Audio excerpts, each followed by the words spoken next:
Hello everyone, इस video में हम बात करने जा रहे हैं क्लाइमेट्रिक और नॉन क्लाइमेट्रिक फ्रूट्स के बारे में।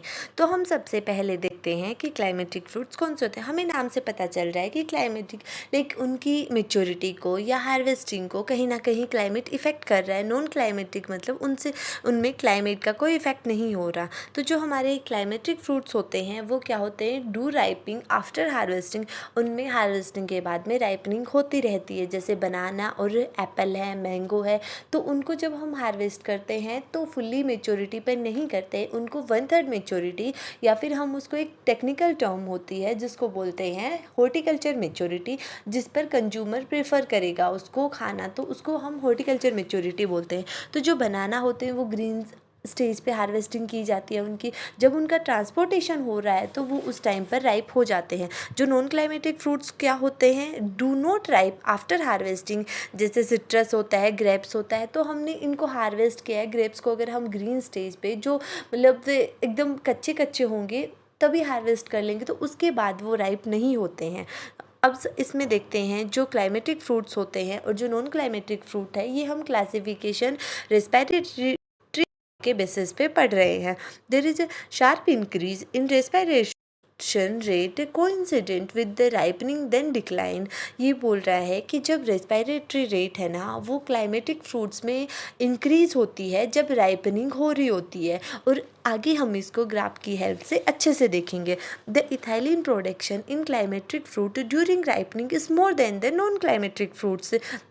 जो क्लाइमेटिक फ्रूट्स होते हैं उनमें जब राइपनिंग हो रही होती है तो इथाइलिन एक गैसियस पीजीआर होता है जो कि रिस्पॉन्सिबल होता है राइपनिंग के लिए। तो वो उसका ज़्यादा प्रोडक्शन हो रहा है। The fruit ripening process is in climacteric fruits take place even after harvesting.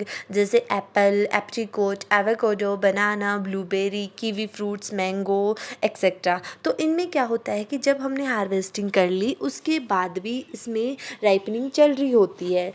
जैसे हमने अभी देखा था एप्पल है, बनाना है, तो उनको हम ग्रीन स्टेज पे हार्वेस्ट कर लेंगे और जब उनकी ट्रांसपोर्टेशन है तो वो फर्दर राइप होते रहेंगे।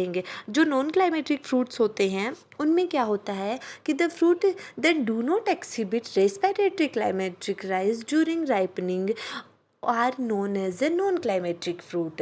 जब जो नॉन क्लाइमेटिक फ्रूट होते हैं उनकी राइपनिंग हो रही होती है तो उस टाइम उनमें रेस्पिरेटरी रेट ज़्यादा इंक्रीज़ नहीं होती है, उसमें कोई चेंज नहीं होगा, वो जैसे थी वैसे ही रहेगी, या इवन हम ये बोल सकते हैं कि वो डिक्रीज़ ही रहती है। They produce much laser quantity of ethylene during ripening. तो अगर इथाइलिन का प्रोडक्शन ही नहीं होगा तो उसमें आफ्टर हार्वेस्टिंग उसमें मेच्योरिटी या फिर राइपनिंग नहीं होगी, क्योंकि मैंने आपको पहले भी बताया कि इथाइलिन एक गैसियस पीजीआर होता है जो राइपनिंग के लिए रिस्पॉन्सिबल होता है। फ्रूट्स में मोस्टली ये प्रेजेंट होता है, तो इथाइलिन का प्रोडक्शन कम होगा इसमें नॉन क्लाइमेटिक फ्रूट्स में। There is a gradually decline in respiratory rate with ripening. जब राइपनिंग हो रही होती है तो रेस्पिरेटरी रेट डिक्रीज़ होगी। जैसे ये कि ये राइपनिंग है, ठीक है, ऐसे फ्रूट मेच्योर हो रहा है तो रेस्पिरेटरी रेट का कर्व ऐसे होगा, वो डिक्रीज़ हो रही है जब फ्रूट राइप हो रहा है। The fruit ripe on tree and therefore they are harvested after ripening. ये क्या बोल रहा है कि जब हार्वेस्टेड कर लेंगे हम फ्रूट को उसके बाद उसमें राइपनिंग नहीं होगी। जैसे बेर, ब्लैकबेरी, कैशू एप्पल होती है, चेरी, ग्रेप्स, सिट्रस फ्रूट, लीची एक्सेट्रा। तो जो ग्रेप्स होता है, जो सिट्रस होता है, सिट्रस फ्रूट जैसे हमने लेमन है तो वो ग्रीन स्टेज पे उसको हार्वेस्ट किया है तो वो उसके बाद में उसका कलर चेंज नहीं होगा, वो ग्रीन से येलो नहीं होगा। हाँ, थोड़ा बहुत हो सकता है वो ड्राई हो जाएगा, ठीक है, उसमें कुछ चेंज होंगे, लेकिन वो ग्रीन से येलो बिल्कुल नहीं होगा। तो ये कि नॉन क्लाइमेटिक फ्रूट्स होते हैं। हम इस चीज़ को ग्राफ की हेल्प से देखते हैं कि जो क्लाइमेटिक और नॉन क्लाइमेटिक फ्रूट होते हैं उनमें क्या डिफरेंस होता है। क्लाइमेटिक फ्रूट में क्या होता है कि रेस्पिरेटरी रेट पहले डिक्रीज होती है, जब राइपनिंग हो रही होती है तो वो इंक्रीज हो जाती है। जबकि जो नॉन क्लाइमेटिक फ्रूट्स होते हैं उनमें उसका कोई चेंज नहीं होगा, वो डिक्रीज ही रहती है, ठीक है। ये और इथाइलिन का जो प्रोडक्शन होता है वो जो नॉन क्लाइमेटिक फ्रूट्स होते हैं उनमें डिक्रीज ही रहता है, उसमें कोई चेंज नहीं होगा, बहुत ही कम इथाइलिन प्रोड्यूस होता है। जबकि जो हमारे क्लाइमेटिक फ्रूट्स होते हैं उनमें इथाइलिन का प्रोडक्शन ज़्यादा होता है compare to other non climacteric fruits, ठीक है। तो अगर इथाइलिन ज़्यादा प्रोड्यूस होगा उसकी वजह से ज़्यादा राइपनिंग होगी। हार्वेस्टिंग के बाद भी फ्रूट्स में इथाइलिन है तो वो इजीली राइप होगा ना। अब हम इनमें डिफरेंस देखते हैं, क्लाइमेट्रिक और non climacteric fruits. Climacteric fruit में क्या होता है कि दे exhibit the respiratory climatic rise in respiration rate coincident with ripening forming a peak।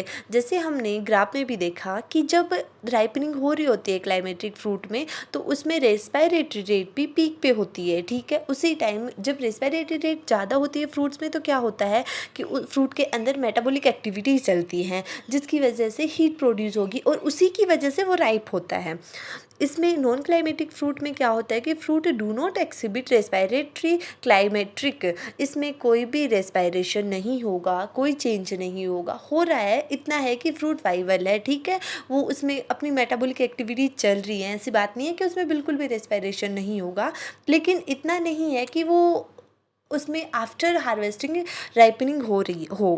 During ripening they produce far quantity of ethylene. Ripening के टाइम पर इसमें काफ़ी ज़्यादा क्वांटिटी बनती है इथाइलिन की। अगर इथाइलिन ज़्यादा होगा तो उसकी वजह से राइपनिंग भी ज़्यादा होगी, ठीक है। No such relationship exist in fruit और में कोई रिलेशनशिप नहीं होता है इथाइलिन के लिए नॉन क्लाइमेटिक फ्रूट में कि अगर फ्रूट राइप हो रहा है तो उसमें इथाइलिन ज़्यादा प्रोड्यूस हो।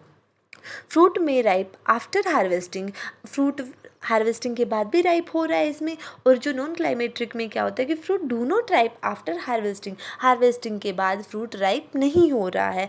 तो हमने बेसिकली यही सिंपल 3 पॉइंट जो हमने उसमें पढ़े वही एज अ डिफरेंस इसमें हमने यहाँ पे डाल दिए हैं। तो हमें ग्राफ अच्छे से याद रखना होगा, उसके बाद हमारे सारे इसके क्वेश्चन हो जाएंगे। बाय।